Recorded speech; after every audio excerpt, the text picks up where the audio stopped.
ભરૂચની આમોદ નગરપાલિકાનું વીજ કનેક્શન કપાયું। વીજ બિલ બાકી હોવાથી ડીજીવીસીએલ દ્વારા કાર્યવાહી કરવામાં આવી। નગરપાલિકાની સ્ટ્રીટ લાઇટનું વીજ કનેક્શન કાપી દેવામાં આવ્યું।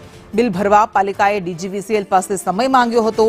સમય માંગતી અરજી ફગાવીને કનેક્શન કાપી નાખવામાં આવ્યું છે। તો આમોદ નગરપાલિકાનું વીજ કનેક્શન કાપી નાખવામાં આવ્યું કારણ કે વીજ બિલ બાકી હતું, ભરવામાં નહોતું આવ્યું।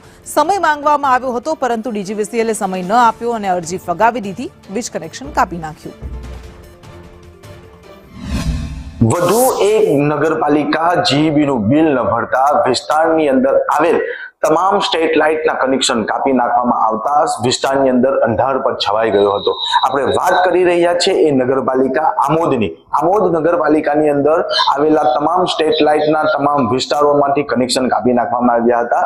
જીબીની અંદર લાખો રૂપિયાનું બિલ બાકી બોલતું હોય અને જે બિલ નગરપાલિકા દ્વારા ભરપાઈ કરવામાં ન આવતા આ ઘટના બની હતી, પરંતુ નગરપાલિકા વહેલી તકે આ બિલોને ભરપાઈ કરે અને તમામ આમોદ નગરપાલિકા વિસ્તારને અંધારપટમાંથી બહાર કાઢે અને તેની અંદર ઉજાસ ફેલાવે તેવી માંગ ઉઠી છે। રફીક મલિક, સંદેશ ન્યૂઝ, આમોદ, જંબુસર।